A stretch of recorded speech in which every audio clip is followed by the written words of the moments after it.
आज हम अब अर्थराइटिस पढ़ेंगे और जिसमें हमने और रिमेटॉइड अर्थराइटिस और सेप्टिक अर्थराइटिस और ऑलरेडी पढ़ चुका है। ये अर्थराइटिस के क्लासिफिकेशन है।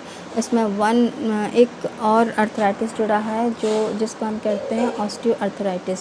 सो व्हाट इज़ अर्थराइटिस सबसे पहले हम देखेंगे। Arthritis it is a disease causing painful inflammation and stiffness of joint. Okay, then there are more than 100 types of arthritis, but हम यहाँ पर सिर्फ 3 पढ़ेंगे। पहला है ऑस्टियोआर्थराइटिस, सेकंड है रूमेटॉइड अर्थराइटिस, थर्ड वन है सेप्टिक अर्थराइटिस, जिसमें सेप्टिक और रूमेटॉइड अर्थराइटिस हम पढ़ चुके हैं। तो अभी हम पढ़ेंगे osteoarthritis. Osteoarthritis it is a degenerative disease of synovial joint characterized by breakdown of articular cartilage and proliferative change of surrounding bones। और इसमें जो मोस्ट कॉमन अफेक्ट होता है वो नी और हिप जॉइंट होते हैं। देन इंसिडेंसेस जो हैं वो 70% of population more over 60 years of age, मतलब जो 60 साल के या इससे ऊपर होते हैं उसमें 70% पाया जाता है। Then classification of osteoarthritis is primary osteoarthritis और सेकेंडरी ऑस्टियोआर्थराइटिस। प्राइमरी ऑस्टियोआर्थराइटिस में it is not resulting from injury or disease, it is mostly a result of natural aging of joint।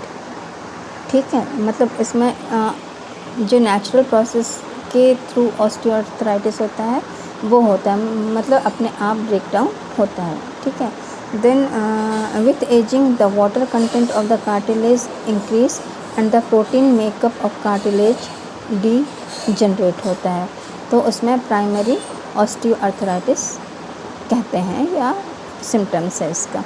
Then secondary osteoarthritis में क्या होता है, it is caused by another disease और condition include किस के through हो सकता है, ओबेसिटी, रिपीटेटिव ट्रॉमा और surgery to the joint structure, abnormal joint at birth और कह सकते हैं congenital abnormality, then diabetes mellitus and other hormonal problems. Now we go for the clinical manifestation is joint pain with the movement relative with rest, अगर हम rest भी करेंगे तो भी दर्द होगा। देन जॉइंट टेंडरनेस होगा, limited to ROM range motion of exercise जो है वो अफेक्ट लिमिटेड हो जाएंगे। जॉइंट स्टिफनेस रहेगा, जॉइंट लॉकिंग हो जाएगा। Then crepitus on passive ROM exercise आवाज़ आएगी और क्रेपिटस लाइक आवाज़ आएगा इसमें। Then loss of joint functioning, inflammation, bony enlargement at affected site, then joint or joint involvement is usually asymmetrical. If hand are involved, then Haberden nodes and Boucher's nodes are seen। ठीक है, जब बहुत ज़्यादा movements होते हैं तो ये 2 symptoms जो हैं वो अपीयर हो जाते हैं। अब क्या होते हैं, Heberden nodes, bony and cartilaginous outgrowth in dorsal aspect of terminal interphalangeal joint of the hand, is it. Then Bouchard's nodes क्या होता है, similar to the Heberden's node but in proximal interphalangeal joint. ये कहाँ पर होता है, proximal interphalangeal joint में होता है, जबकि पहले वाला कहाँ होता है, वो होता है dorsal aspect of terminal interphalangeal joint में।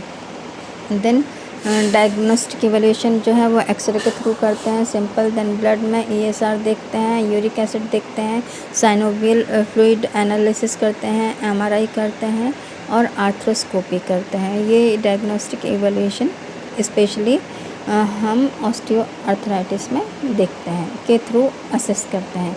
देन मैनेजमेंट में क्या होगा है, ड्रग और pharmacological management, then surgical management. Drug में क्या देते हैं, नॉन स्टेरॉयडल जो एंटी इन्फ्लेमेटरी ड्रग्स है वो देते हैं। देन उसके बाद में इंट्रा आर्टिकुलर एजेंट भी हम डॉक्टर प्रोवाइड करते हैं। देन उसके बाद में टॉपिकल एजेंट्स है, वॉकिंग स्टिक्स है, then applying resting splint. Then surgical में सर्जरीज होती हैं, इसमें आर्थ्रोडायसिस होता है, देन जॉइंट रिप्लेसमेंट होती है। तो ये सर्जिकल मैनेजमेंट है। और पोजीशन में अगर देने के लिए दूसरा एक और जो है फाइनली जब हिप में प्रॉब्लम होती है तो टोटल हिप रिप्लेसमेंट होता है, ठीक है। देन इसमें नर्सिस का रोल या नर्सिंग मैनेजमेंट क्या होगा, पेन को रिलीव करने के लिए हम डायग्नोस्टिक इवैल्यूएशन मतलब अपना डायग्नोसिस बनाएंगे या इम्प्लीमेंटेशन करेंगे, जो भी प्लानिंग करेंगे उसको कम करने के लिए पेन को। देन फिज़िकल जो एक्सरसाइज है मोबिलिटी को प्रमोट करने के लिए वो यूज़ करेंगे। देन प्रिवेंशन ऑफ इन्फेक्शन के लिए देखेंगे और डाइट का ध्यान रखेंगे। देन स्पेशली इसमें है वो जनरल कंडीशन पेशेंट का ध्यान रखना बहुत ज़रूरी है। So this is all about arthritis, is it. पहले हमने पढ़ा था कि डेफिनेशन ऑफ आर्थराइटिस क्या है, फिर क्लासिफिकेशन ऑफ आर्थराइटिस क्या है, देन ऑस्टियोआर्थराइटिस, रूमेटॉइड आर्थराइटिस और सेप्टिक आर्थराइटिस, इनके पूरा साइन एंड सिम्टम्स देखा, टाइप्स देखा, मैनेजमेंट देखा। तो this is all about arthritis. आप एक एक करके देख सकते हैं और 5 से 7 मिनट में आपका रिवीजन हो जाएगा। और अगर आपको डिटेल में जाना है तो आप बुक देख सकते हैं। ये बहुत ही छोटा, बहुत मुश्किल में जा कर के मतलब देख के हमने बुलेट पॉइंट्स बनाए हैं। सो प्लीज़ आप इसको ध्यान से पढ़ें और देखें। Thank you so much.